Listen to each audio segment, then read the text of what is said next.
اطیعوا اللہ واطیعوا الرسول فإن تولوا فإنما عليه ما حمل وعليكم ما حملتم وإن تطيعوه تهتدوا. وقال عز وجل كما ورد في سورة التغابن وأطيعوا الله وأطيعوا الرسول فإن توليتم فإنما على رسولنا البلاغ المبين. صدق اللہ العظیم. رب اشرح لي صدری ویسر لي امری واحلل عقدۃ من لسانی یفقہوا قولی. اللہم ربنا الہمنا رشدنا واعذنا من شرور انفسنا. اللہم ارنا الحق حقا وارزقنا اتباعہ وارنا الباطل باطلا وارزقنا اجتنابہ. آمین یا رب العالمین. سب جانتے ہیں کہ ہمارے دین اسلام کی اور شریعت اسلامی کی دو بنیادیں ہیں. ایک ہے کتاب اللہ قرآن حکیم اور ایک ہے سنت رسول صلی اللہ علیہ وسلم. جیسے کہ ہمارے کلمہ طیبہ کے دو حصے ہیں، لا الہ الا اللہ محمد رسول اللہ صلی اللہ علیہ وسلم. کلمہ شہادت جو ہمارے اسلام کی جڑ اور بنیاد ہے، اس کے بھی یہی دو حصے ہیں. اشہد ان لا الہ الا اللہ وحدہ لا شریک لہ واشہد ان محمدا عبدہ ورسولہ صلی اللہ علیہ وسلم. اب کتاب اللہ اور سنت رسول اللہ میں تھوڑا سا فرق ہے. کتاب اللہ وحی جلی کی بنیاد پر ہے، اور یہ وحی بالمعنی نہیں ہے، وحی باللفظ ہے. انگریزی میں اسے وربل ریولیشن کہتے ہیں. عیسائیوں کے ہاں وحی کے بارے میں یہ تصور ہے کہ وحی وربل نہیں ہوتی، بلکہ ایک مفہوم جو ہے وہ منتقل کر دیا جاتا ہے. اس مفہوم کو پھر وہ رسول اپنی زبان میں ادا کرتا ہے. تو گویا کہ الفاظ اللہ کے نہیں ہوتے. ہمارا یہ تصور نہیں ہے. وحی جلی وہ وربل ریولیشن ہے، لفظ بلفظ اللہ ہی کا کلام ہے. اور نمبر دو یہ کہ وہ بالکل محفوظ ہے، اس کے کسی ایک حرف میں بھی کسی ایک شوشے میں بھی کوئی تحریف نہیں ہوئی. اس کے مقابلے میں سنت کا معاملہ یہ ہے کہ وہ وحی خفی پر مبنی ہے. وہ بھی وحی، اس کا بھی اشارہ اللہ کی طرف سے ہے، لیکن وہ وحی باللفظ نہیں ہے، وحی بالمعنی ہے. یہ مفہوم ایک ہے جو اللہ کی طرف سے آیا، لیکن الفاظ اللہ کے رسول صلی اللہ علیہ وسلم کے. اور نمبر دو یہ کہ اس کی حفاظت قرآن کی طرح کی حفاظت نہیں ہے. اس معنی میں تو حفاظت ہے کہ تاریخ انسانی میں صرف ایک مثال ہے کہ کسی کے اقوال اور اعمال کی صداقت اور صحت کو پرکھنے کے لیے لاکھوں انسانوں کی سیرت و کردار کا جائزہ لیا گیا. اسماء الرجال جو علم مسلمانوں کا ہے، پوری انسانی تاریخ میں اس کی کوئی مثال ہے ہی نہیں. تو اس اعتبار سے حفاظت کی گئی ہے، حفاظت ہوئی ہے، انڈائریکٹ ہے. اس معنی میں البتہ نہیں ہے کہ لفظ بلفظ ہر شے جو ہے وہ محفوظ ہو، بلکہ یہ بھی ہے کہ حضور صلی اللہ علیہ وسلم سے ایک مجمع میں کچھ لوگوں نے باتیں سنی، پھر انہوں نے جو روایت کی تو ان میں تھوڑا تھوڑا فرق ہو گیا. اور یہ آج بھی آپ دیکھیں گے، میری کوئی بات اگر آپ جا کر لوگوں کو بتائیں گے تو ہر شخص کے بتانے میں کچھ فرق ہو جائے گا.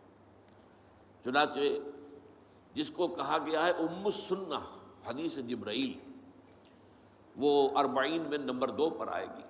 وہ اس کی ایک بہت بڑی مثال ہے کہ وہ بہت اہم حدیث ہے، بہت مشہور حدیث ہے، متواتر حدیث ہے، لیکن مختلف راویوں نے جب اسے بیان کیا ہے تو لفظی طور پر اس میں اختلاف ہے. دوسری بات یہ ہے کہ سنت اور حدیث یہ دو الفاظ علیحدہ ہیں. سنت حضور کا تعامل، حضور کا طرز عمل، یہ سنت ہے، اور حدیث اس کا ایک ریکارڈ ہے، ریٹن ریکارڈ. سنت کو معلوم کرنے کے دو ذرائع ہیں.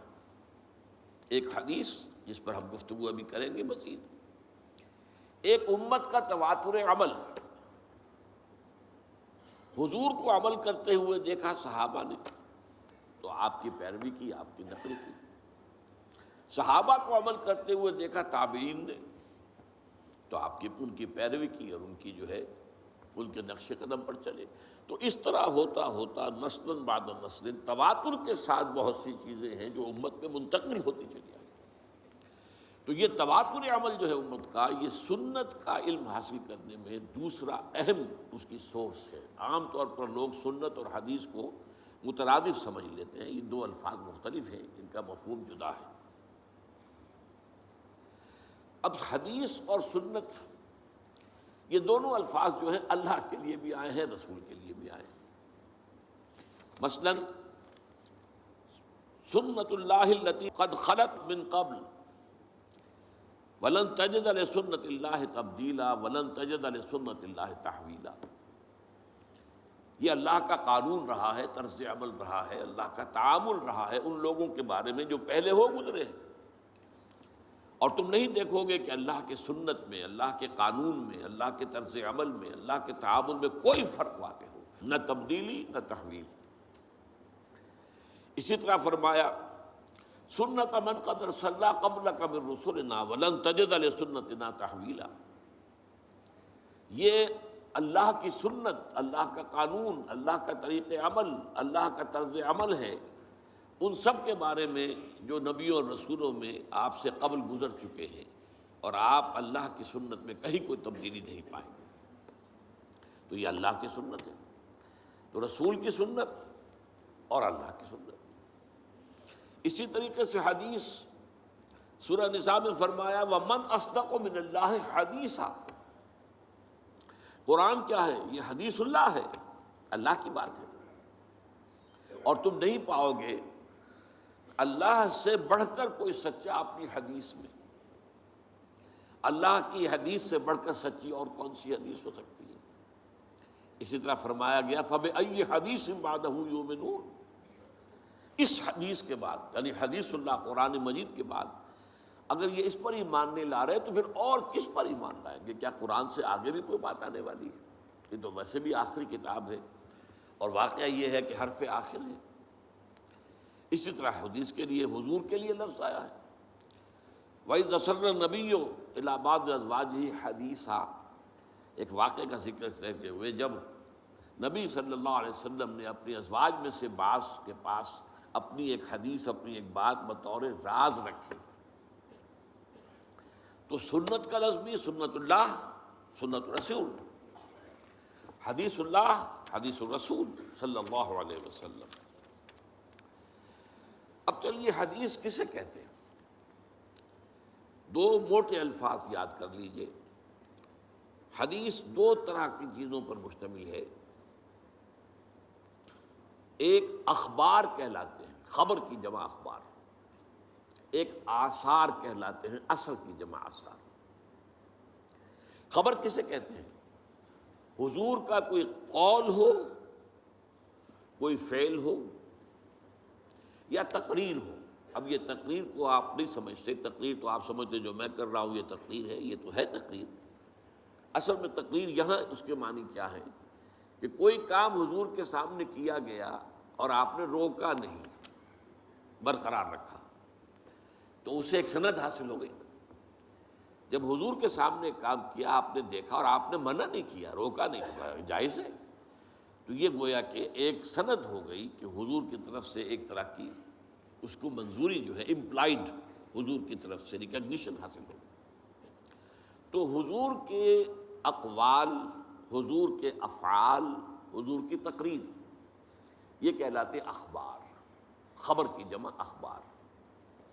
اور آثار ہیں کسی صحابی کا قول یا صحابی کا عمل یا صحابی کی تقریر، اس لیے کہ یہی گمان غالب ہے کہ صحابی جو بات کہہ رہا ہے وہ اپنی طرف سے نہیں کہہ سکتا، صحابی جو عمل کر رہا ہے وہ اپنی وجہ سے نہیں کر رہا۔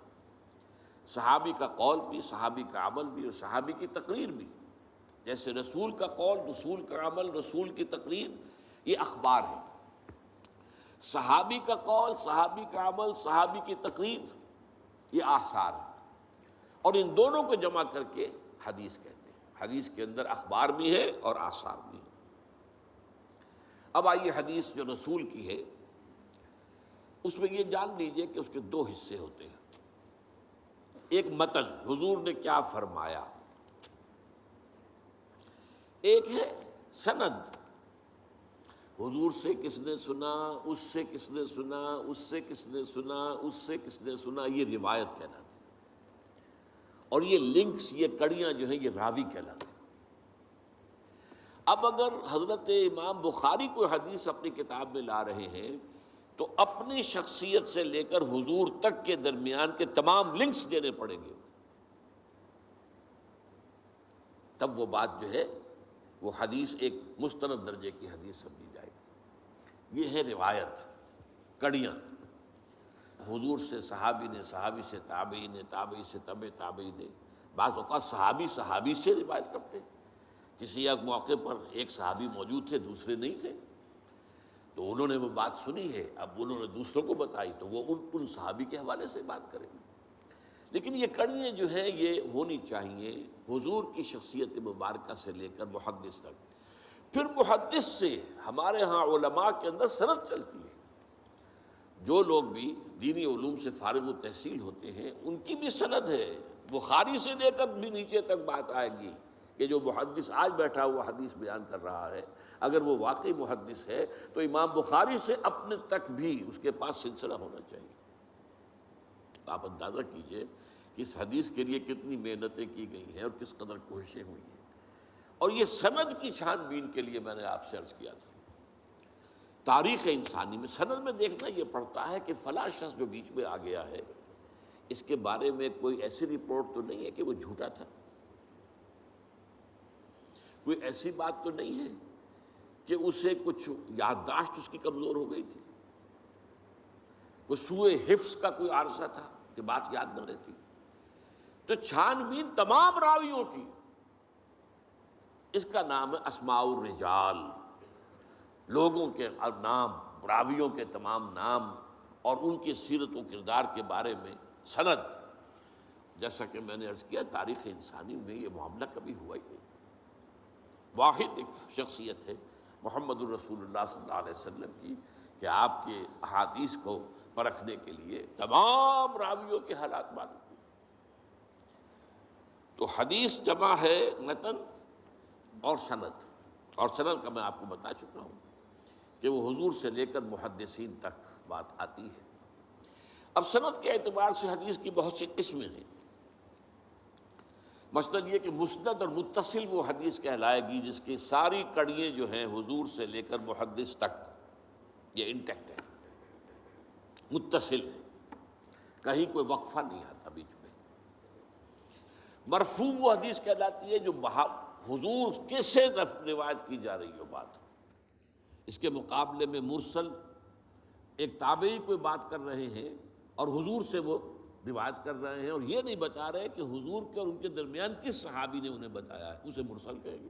اب یہ درجات ہیں، مرسل کا درجہ وہ نہیں ہوگا جو مرفوع کا ہے۔ اسی طریقے سے موقوف کہلاتی ہیں، منقطع کہلاتی ہے، مقطوع کہلاتی ہیں حدیثیں جو صرف تابعی پر آ کر ختم ہو گئی، وہ اس سے آگے کی بات نہیں کر رہا، تابعی کی بات ہے۔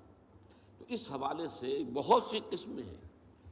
ایک متواتر حدیث ہوتی ہے جس کے کہ ہر لیول پر بہت سے راوی موجود ہوں، حضور سے کئی صحابہ نے سنا ہو، پھر ان سے ہر صحابی سے کئی تابعین نے سنا ہو، پھر ہر تابعی سے کئی جو ہے تبع تابعین نے سنا ہو۔ تو ہر جو لیول ہے روایت کا اس پر متعدد جو ہے کثیر جو ہے راوی موجود ہوں، تو ایسی حدیث کو متواتر کہا جاتا ہے۔ اس کا یہ بہت اونچا درجہ ہے احادیث کے اندر۔ اسی طریقے سے مشہور حدیث اسے کہتے ہیں کہ راویوں کی ہر سطح پر کم از کم 3 راوی ہیں، وہ 3 سے بھی زیادہ ہیں تب تو ہو گئے متواتر، لیکن اگر یہ کہ کم سے کم 3 ہر لیول پر موجود ہے تو وہ مشہور کہلائے گا۔ لیکن اگر کوئی ایک راوی ہے چل رہا ہے تو پھر اس کو غریب بھی کہیں گے، خبر واحد بھی کہیں گے۔ اسی طرح حدیث صحیح، حدیث حسن، حسن لغیرہ ہی، حسن لذاتہ، یہ مختلف جو ہے احادیث کے سند کے اعتبار سے مختلف درجے ہیں، مختلف قسمیں ہیں۔ البتہ اس کے بعد پھر آتا ہے حدیث ضعیف، کمزور حدیث۔ کمزور حدیث کسے کہتے ہیں؟ جس میں کسی ایک راوی کے بارے میں شک ہو کہ یا تو اس کا کردار جو ہے وہ معیاری نہیں تھا، اس کے اخلاق، اس کی سیرت، اس کے معاملات درست نہیں تھے، ایک راوی ہے بیچ میں ایسا، تو ضعف پیدا ہو گیا، کمزوری پیدا ہو گئی اس روایت کے اندر، اس لنک کے اندر ایک کڑی جو ہے گویا کہ کمزور ہے۔ اور یا یہ ہے کہ اس کے بارے میں یہ معلوم ہو کہ اسے سوء حافظہ، میموری جو ہے وہ اس کی کمزور ہو اور اس کے اندر خرابی ہو، تو اس کے بھی شک پڑ جائے گا۔ تو اگر کسی ایک کڑی میں بھی ان دو میں سے کوئی ایک وصف پایا جاتا ہو تو وہ حدیث ضعیف کہلائے گی۔ اس سے پھر سب سے نیچے درجہ جو آتا ہے وہ آتا ہے موضوع کا، جس کے بارے میں محدثین نے تحقیق کر کے، چھان بین کر کے یہ فیصلہ کر دیا کہ یہ تو گھڑی ہوئی حدیث ہے، جھوٹی حدیث، اس کی حضور کی طرف نسبت صحیح نہیں ہے۔ یہ پھر اپنی جگہ پر ان موضوعات کو بھی جمع کر لیا گیا ہے، جتنی حدیثیں وضع کی گئی ہیں کتاب الموضوعات، تو موضوع حدیثوں کو بھی جمع کر لیا گیا، یعنی اس درجے معاملہ کیا گیا ہے نبی اکرم صلی اللہ علیہ وسلم کے اقوال اور افعال اور تقریر کے ضمن میں۔ البتہ اس میں ایک بات میں عرض کروں گا کہ عام طور پر کسی حدیث کے ساتھ لکھ دیا جائے ضعیف، تو آج ہمارا خیال یہ ہوتا ہے کہ اس کو چھوڑو، نہیں، یہ نہیں۔ حدیث ضعیف جو ہے وہ ضعیف روایت میں کسی ایک کڑی کے اندر بھی اگر کوئی ضعف آ گیا تو ضعیف کہلائے گی، لیکن ضعیف حدیثوں کے اندر بہت سی اعلیٰ حدیثیں موجود، حکمت کے موتی موجود، علم اور حکمت کے قیمتی موتی موجود۔ اس کی وجہ کیا ہے؟ دیکھیے، ایک ہے سچ کا سچ ہونا، ایک ہے سچ کا سچ ثابت ہو جانا۔ کتنے سچ ہوتے ہیں جو اپنی جگہ سچ ہے، ان کو ثابت آپ نہیں کر سکتے۔ آپ نے وکلاء سے سنا ہوگا کہ خالص سچ پر کوئی ایک مقدمہ بھی نہیں جیتا جا سکتا، کچھ نہ کچھ جھوٹ اس میں شامل کرنا پڑتا۔ تو سچ کا ثبوت جو ہے وہ آسان کام نہیں ہے۔ اس کا یہ مطلب نہیں جو سچ ثابت نہ ہو سکے وہ جھوٹ ہے، یہ نہیں ہے۔ سچ ثابت نہیں ہو سکا یہ اپنی جگہ بات ہوئی، لیکن پھر کیا اس کو ہم کہیں گے جھوٹ ہے؟ یہ نہیں۔ تو حدیث موضوع جو ہے وہ حدیث ضعیف جو ہے وہ کمزور تو ہے، موضوع نہیں ہے، وہ متروک نہیں ہوگی، وہ چھوڑی نہیں جائے گی۔ ہاں، اس سے کوئی حکم شرعی نہیں نکلے گا، شریعت کا حکم کسی شے کی حلت، حرمت، فرضیت وغیرہ، یہ حدیث ضعیف سے نہیں ہوگا۔ شریعت کے احکام جو ہیں وہ اس سے بالا تر جو میں نے آپ کے سامنے طبقات رکھے حدیث کے، پھر انہی سے جو ہے شریعت کے احکام کا استنباط ہوگا۔ ضعیف حدیث سے شریعت کا کوئی حکم ثابت نہیں ہوتا، لیکن جیسا کہ میں نے عرض کیا، حکمت کے موتی بڑے بڑے، علم کے، حکمت کے، وہ آپ کو ضعیف حدیثوں میں ملیں گے۔ اور یہ تقریباً اجماع ہے امت کا کہ ضعیف احادیث جو ہیں وہ فضائل کے ضمن میں قابل قبول ہیں، جس میں کسی عمل کی فضیلت بیان ہو رہی ہے، اس کے ضمن میں جو ضعیف احادیث ہے وہ قابل قبول ہے، ان کو اختیار کیا جا سکتا ہے۔ ہمارے بہت سے بڑے بڑے مصنفین ائمہ نے ضعیف احادیث کو اپنی کتابوں میں شامل کیا ہے۔ وہ ثابت تو نہیں ہو سکی اور سند کے اعتبار سے ثابت نہیں ہو سکی، کہیں ایک جگہ بھی کوئی اگر رکھنا پڑ گیا تو اس کا مطلب ہے کہ وہ ضعیف ہو گئی، لیکن پھر میں دوہرا رہا ہوں کہ اس کا یہ مطلب نہیں کہ وہ جھوٹی ہے یا گھڑی ہوئی ہے۔ اس کے لیے لفظ موضوع کا، حدیث موضوع، وہ گھڑی ہوئی، جس کو کہ محدثین نے سوچ سمجھ کر جو ہے وہ موضوع قرار دیا۔ اب ایک خاص لفظ کی طرف میں آ رہا ہوں، اربعین، چونکہ ہمیں اربعین نووی کا مطالعہ کرنا ہے۔ حضور کی ایک حدیث ہے جو اگرچہ ضعیف ہے، جس کے ضعیف ہونے پر سب کا اجماع ہے، حالانکہ نوٹ کیجئے اس حدیث کے راویوں میں صحابہ کے نام آتے ہیں، حضرت علی، حضرت عبداللہ ابن مسعود، حضرت معاذ ابن جبل، حضرت عبداللہ ابن عمر، حضرت ابو الدرداء، حضرت عبداللہ ابن عباس، حضرت انس ابن مالک، حضرت ابو ہریرہ، حضرت ابو سعید خدری رضی اللہ تعالی عنہم اجمعین۔ اتنے صحابہ سے شروع ہوئی، لیکن آگے لنک ٹوٹ رہے ہیں، کہیں تابعی کے لیول پر بات نہیں بن رہی، کہیں تبع تابعین کے لیول پر بات نہیں بن رہی، کہیں کوئی راوی آ گیا ہے بیچ میں کہ جو قابل اعتماد نہیں ہے، جس کی سیرت و کردار یا جس کے بارے میں شک ہے کہ اس کا حافظہ ٹھیک نہیں رہا تھا، تو یہ کہیں آ گیا، رکھنا پڑ گیا، لہذا وہ ضعیف تو رہے گی۔ لیکن اتنے صحابہ سے روایت ہوئی ہے تو اس کے اوپر پھر بہت توجہ دی ہے علماء کرام نے۔ 50 سے زیادہ کتابیں، اب وہ حدیث کیا ہے وہ میں پہلے آپ کو سنا دوں۔ حدیث کا متن اب بتا رہا ہوں میں آپ کو۔ من حفظ علی امتی 40 حدیثا من امر دینہا بعثہ اللہ یوم القیامت من زمرۃ الفقہاء والعلماء۔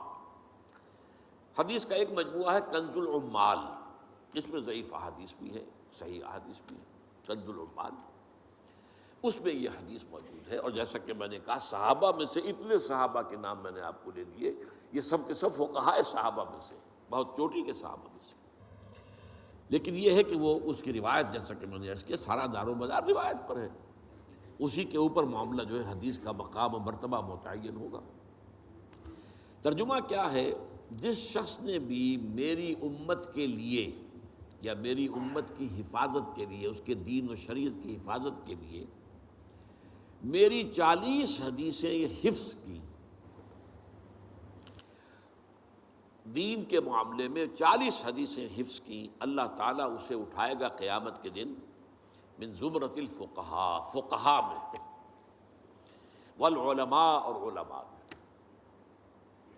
جس شخص نے بھی میری امت کے دینی معاملات سے متعلق میری 40 حدیثوں کو حفظ کر لیا۔ اب میں لفظ حفظ کیوں کا تم بول رہا ہوں، یاد کرنا میں نہیں کہہ رہا، اس کی وجہ ہے، حفظ کر لیا، اس سے اللہ تعالیٰ قیامت کے دن اٹھائے گا فقہاء کے گروہ میں اور علماء کے گروہ میں۔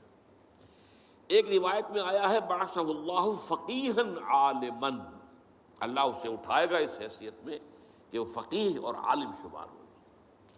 حضرت ابو الدرداء کی روایت میں ہے وَكُنْتَ لَهُ يَوْمَ الْقِيَامَةِ شَافِعًا وَشَهِيدًا، حضور فرما رہے ہیں اس شخص کے لیے میں قیامت کے دن سفارش کرنے والا بھی ہوں گا اور شفاعت کرنے والا بھی ہوں گا اور گواہی دینے والا بھی ہوں گا اس کے حق میں۔ حضرت ابن مسعود کی روایت میں ہے اس سے کہا جائے گا قیل لہ ادخل من ای ابواب الجنت شئت، تم جنت کے جن دروازوں میں سے جس دروازے میں چاہو داخل ہو جاؤ۔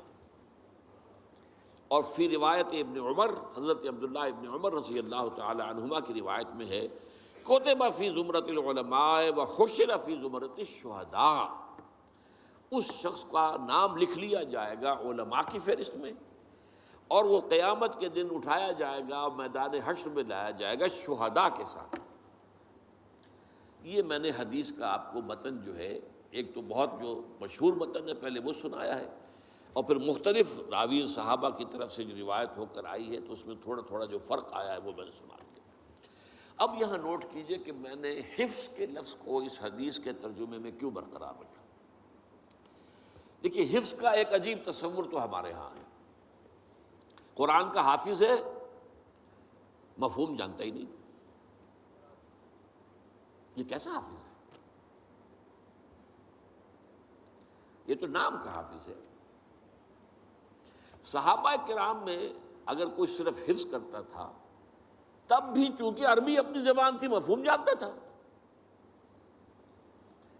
تو قرآن مجید کے متن کو اور اس کے مفہوم کو دونوں کو یاد کرنا اور ذہن میں رکھنا، بلکہ اس سے بھی آگے بڑھ کر الاتقان فی علوم القرآن کے اندر ایک روایت ہے کہ صحابہ کرام میں سے جن حضرات کا خاص شغف قرآن سے تھا، جیسے حضرت عثمان ابن عفان، حضرت عبداللہ ابن مسعود رضی اللہ تعالی عنہما، ان کا یہ کہنا تھا کہ ہم جب نبی اکرم صلی اللہ علیہ وسلم سے 10 آیتیں پڑھ لیتے تھے تو جب تک اس کے علم اور عمل دونوں کو حاصل نہیں کر لیتے تھے آگے نہیں بڑھتے تھے۔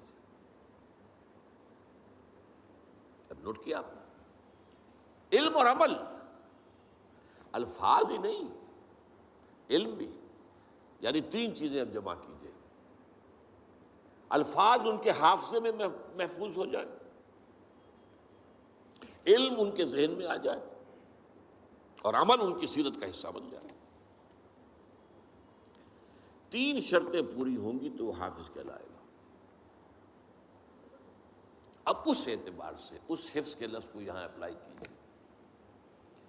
جس شخص نے امور دینیہ سے متعلق میری 40 حدیثیں حفظ کی، میں نے اسی لیے پھر لفظ یوں کہ تو برقرار رکھا، یعنی اس کے الفاظ بھی یاد کر لیے، وہ اس کے حافظے میں آ گئے، اس کا علم بھی سمجھ لیا، وہ اس کے ذہن میں آ گیا، اس پر عمل بھی کیا، وہ اس کی سیرت و کردار کا جز بن گیا۔ اس لیے کہ اسی معنی میں حضرت عائشہ صدیقہ رضی اللہ تعالی عنہا سے جب سوال کیا گیا، کچھ تابعی حضرات جمع ہوئے، اور آپ اندازہ کر سکتے ہیں کہ کیسی حسرت ہوگی تابعین، کہ جیسے کہ قسمت کی خوبی دیکھیے ٹوٹی کہاں کمند، 2-4 ہاتھ جب کہ لبے بام رہ گیا۔ اگر ہم بھی چند سال پہلے دنیا میں آ جاتے تو حضور کی صحبت سے مستفید ہوتے، تو جتنا معاملہ قریب پا ہو حسرت اتنی زیادہ ہوتی ہے۔ ہمارا تو فصل 1400 برس کا ہے، تو اس طرح کا کوئی تصور ہی ذہن میں نہیں آ سکتا، لیکن جن کا فصل اتنا ہی تھا تو ان کی تو صورت وہی ہوگی کہ قسمت کی خوبی دیکھیے ٹوٹی کہاں کمند، 2-4 ہاتھ جب کہ لبے بام رہ گیا۔ تو اگر ہم ذرا پہلے آ گئے ہوتے تو ہم حضور کی صحبت سے اور آپ کی دیدار سے ہم مشرف ہوتے۔ تو حضرت عائشہ ام المومنین رضی اللہ تعالی عنہا کے پاس کچھ تابعی آئے کہ ہمیں حضور کی سیرت سنائیے۔ اب عجیب بات دیکھیے، حضرت عائشہ نے پلٹ کر سوال کیا، الستم تقرؤون القرآن، کیا تم لوگ قرآن نہیں پڑھتے؟ انہوں نے عرض کیا، ام المومنین قرآن تو ہم پڑھتے ہیں، ہم نے تو سیرت کی بات کی۔ حضرت ام المومنین حضرت عائشہ صدیقہ، اور یہ جان لیجیے ان کا شمار بھی فقہائے صحابہ میں ہے، چوٹی کے فقہا میں حضرت عائشہ صدیقہ۔ انہوں نے جواب دیا، کان خلقہ القرآن، حضور کی سیرت قرآن ہی تو تھی، یعنی قرآن متلو ہے، تلاوت کیا جاتا ہے، الفاظ اور حروف کی شکل میں تمہارے سامنے، وہ قرآن مجسم تھے۔ قرآن ان کی رگ و پے میں سرایت کر گیا تھا، قرآن ان کی پوری شخصیت اس کا جزو لازم بن گیا تھا، تو کھانا خلق اور قرآن۔ اور ویسے بھی آپ دیکھیں قرآن مجید کے اندر جب آپ پڑھیں گے تو بہت سی صورتیں جو ہے وہ تو معلوم ہوتا سیرت کے ابواب ہیں۔ سورہ انفال پڑھیے، یہ غزوہ بدر کا بیان ہے، شروع سے آخر تک۔ یہ ایک باب ہے سیرت النبی کا۔ آل عمران کا بڑا حصہ جو ہے وہ غزوہ احد پر مشتمل ہے۔ اسی طریقے سے سورہ توبہ کا بڑا حصہ جو ہے غزوہ تبوک سے متعلق ہے۔ اس حوالے سے بھی سیرت بنتی ہے، لیکن یہ کہ وہاں اس مفہوم جو ہے بہت مختلف ہے کہ قرآن کی جملہ تعلیمات اس کو مجسم شکل میں دیکھنا ہو تو محمد صلی اللہ علیہ وسلم، تو تم قرآن پڑھو، اسی کے آئینے میں تمہیں محمد صلی اللہ علیہ وسلم کی سیرت نظر آ جائے گی۔ اب یہ جو حدیث میں نے آپ کو سنائی ہے، جیسا کہ میں نے عرض کیا، اس پر اجماع ہے کہ یہ ضعیف ہے، لیکن اس کے ساتھ اشتغال جسے کہتے ہیں، اس کے ساتھ دلچسپی، اس کے ساتھ معاملہ، اس کا پڑھنا پڑھانا، 50 سے زیادہ ائمہ دین اور علماء نے ان کا مجموعے 40 حدیثوں کے اپنے مرتب کیے، لہذا یہ کیٹیگری بن گئی الاربعون، 40 حدیثیں فلاں کی، 40 حدیثیں فلاں کی، 40 حدیثیں شاہ ولی اللہ دہلوی رحمۃ اللہ علیہ وغیرہ وغیرہ۔ اس سے پہلے بھی ہمارے بڑے سلف کے اندر نہ معلوم کتنے لوگوں نے 40 مرتب کی، اور بہت سے لوگوں نے پھر صرف مرتب ہی نہیں کی ہیں، ان کی شروح لکھی ہے۔ اب اس میں نوٹ کیجئے کہ یہ جو کتاب ہم پڑھیں گے اس کے مرتب کرنے والے امام نووی ہیں۔ نووہ ایک قصبہ تھا دمشق کے قریب، ان کا پورا نام ہے امام یحییٰ بن شرف الدین نووی۔ 631 ہجری میں پیدا ہوئے ہیں اور 676 ہجری میں فوت ہو گئے، یعنی میں نے جب حساب لگایا تو کل 45 برس ان کی عمر ہوئی، لیکن وہ حدیث کے بہت بڑے فاضل۔ یہ تو ایک مختصر مجموعہ ہے جو ہم پڑھیں گے، لیکن یہ ہے کہ ان کی ایک بڑی کتاب ہے ریاض الصالحین، وہ بہت مقبول ہے، بہت مقبول ہے، بہت مقبول ہے۔ اور تمام 40 جو مرتب کیے گئے ان میں سب سے زیادہ مقبول اور مشہور یہ امام نووی کی 40۔ اصل میں 40 نہیں، لفظ 40 ہے، الاربعون النوویہ، لیکن اردو میں ہم فارسی ترکیب سے، آپ بھی جب دیکھیں کہ کتاب چھپ کر آپ کے سامنے آئے 40 نووی، تو یہ فارسی ترکیب کے اعتبار سے اس میں زیر لگا ہوا آپ پائیں گے، تو وہ اصل میں عام فہم کرنے کے لیے جو ہمارے اردو دان لوگوں کے لیے، تو یہ جو ہے یوں سمجھیے کہ حضور صلی اللہ علیہ وسلم کے تقریباً 600 برس بعد ان کی پیدائش ہے، 631 ہجری، جبکہ حضور کا انتقال ہے سن 11 ہجری، تو 620 برس کا فصل ہے، اور 676 میں ان کا انتقال ہے۔ ان کی کتاب ہے 40 نووی جو انشاءاللہ ہم مطالعہ کریں گے۔ اب جو چند منٹ ہمارے پاس باقی ہیں میں اس میں آپ کے سامنے یہ عرض کر دوں، اس وقت دنیا میں 2 فتنے بہت عظیم ہیں، اور بدقسمتی سے دونوں کو بڑا فروغ حاصل ہو رہا ہے، اور دونوں کا تعلق حضور صلی اللہ علیہ وسلم کی شخصیت سے۔ ایک ہے ختم نبوت کی مہر توڑنے والا فتویٰ، نئی نبوت کا دعویٰ۔ یہ ہمارے اس دور میں کچھ عرصے پہلے ایران میں ایک شخص بہا اللہ اٹھا، اور بہائی آج بھی دنیا میں موجود ہے، اور مسلمان ممالک میں موجود ہیں، اور ان کے جو ہے وہ اپنے دفاتر ہوتے ہیں، ان کے جو ہے لائبریریز ہوتی ہیں، ان کے ریڈنگ رومز ہوتے ہیں، اور ویسٹ میں تو بہت بہا اللہ، بہائی، یہاں تو آپ زیادہ واقف ہیں۔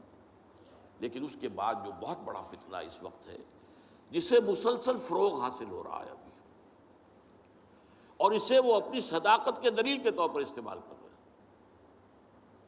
کیونکہ پوری مغربی دنیا ان کے پشت پر ہے، وہ ہے قادیانیت کا فتنہ، پوری مغربی دنیا۔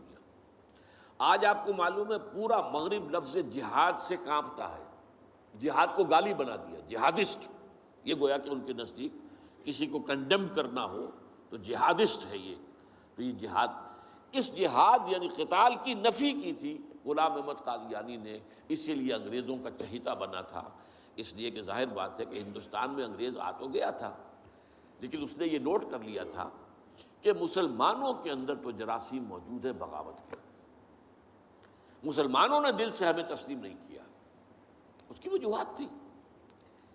ایک بات تو یہ تھی کہ مسلمانوں سے تو تم نے حکومت چھینی، ہندو تو پہلے مسلمان کا غلام تھا، اب تمہارا ہو گیا، تو ہندو کے لیے تو معاملہ چینج آف ماسٹرز کا تھا، آقا بدل گئے، یہ تو نہیں کہ وہ حاکم سے محکوم بنایا گیا ہو، جبکہ مسلمان حاکم سے محکوم بنائے گئے تو ان کے اندر تو لازماً ایک بدلہ لینے کا جذبہ، انتقام کا جذبہ، اپنا کھویا ہوا مقام حاصل کرنے کا جذبہ جو ہے وہ موجود تھا۔ چنانچہ یہی وجہ ہے کہ حضرت سید احمد شہید بریلوی رحمۃ اللہ علیہ کی تحریک چلی، اگرچہ بہرحال مشیت ایز دی، اور کچھ ان کی بھی اجتہادی غلطی سے وہ ناکام ہو گئے، دنیاوی اعتبار سے بالا کوٹ میں شہید ہو گئے، لیکن یہ ہے کہ اس نے ایک سور پھونک دیا تھا مسلمانوں کے اندر جہاد کا۔ ان کے بعد بھی طویل عرصے تک اس علاقے کے اندر انگریزوں کے خلاف جو ہے وہ جہاد جاری رہا ہے، مسلسل جاری رہا ہے، اور اس کے بعد آپ کو معلوم ہے کتنے ہی علماء تھے جو پھانسی چڑھائے گئے ہیں، جن کو جو ہے کالا پانی بھیجا گیا ہے کہ علماء نے اس کو جو ہے دارالحرب قرار دے دیا، اور دارالحرب کے اندر رہتے ہوئے مسلمان کے لیے فرض ہوتا ہے کہ وہ اس دارالحرب کو جو دارالاسلام بنانے کی جد و جہد کرے۔ یہی وجہ ہے کہ 20ویں صدی کے آغاز تک بھی ہمیں سراغ ملتا ہے وہ ریشمی رومال کی تحریک۔ میرے نزدیک جو 14ویں صدی ہجری کے جو مجدد تھے حضرت شیخ الہند رحمۃ اللہ علیہ اسیر مالٹا، ان کی ریشمی رومال تحریک جو تھی وہ یہی تھی، ایک تدبیر تھی، بہرحال وہ نہیں چلی، ناکام ہو گئی، یہ دوسری بات ہے۔ تدبیر یہ تھی کہ ادھر ترکوں سے کہا جائے اس وقت تک ابھی خلافت عثمانیت باقی تھی، یہ تو 1924 میں ختم ہوئی ہے، اور یہ میں بات کر رہا ہوں 1915 کی، کہ وہاں کسی کو بھیجا جائے کہ ادھر سے ترک جو ہیں وہ حملہ آور و افواج آئیں، اور ادھر افغانستان بھیجا جائے کسی کو، وہاں سے افغانستان سے مسلمان حملہ کریں اور ادھر اندر سے ہم بغاوت کریں تو انگریز کو یہاں سے اٹھا کر پھینک دیں. لیکن بات کیوں تھی؟ پھر میں کہوں گا مشیت ایسی کا بھی معاملہ ہوتا ہے. حضرت شیخ الہند خود گئے تھے ترکی سے مدد لینے کے لیے. پہلے وہاں حجاز گئے، اس لیے کہ حجاز میں ابھی مدینہ منورہ میں ترک گورنر موجود تھا. ابھی جو ہے وہ شریف حسین جو تھا جس نے بغاوت کی تھی ترکوں کے خلاف، مکے پر تو اس کا قبضہ تھا، مدینے پر نہیں تھا. تو وہاں گورنر جو ہے ترکی کے خلافت عثمانیہ کے موجود تھے، ان سے ملاقات کی اور آگے جانے کا فیصلہ بھی تھا. لیکن اسی اثنا میں مخبری ہو گئی اور شریف حسین والی مکہ نے، جس کی یہ نسل ابھی تک چل رہی ہے، یہ جو اردن کا بادشاہ بیٹھا ہوا یہ اسی کا پڑ پوتا سمجھ لیجئے، یا پڑ پوتا یا سگڑ پوتا، یہ وہ نسل ہے ہاشمی، ہاشمائٹ.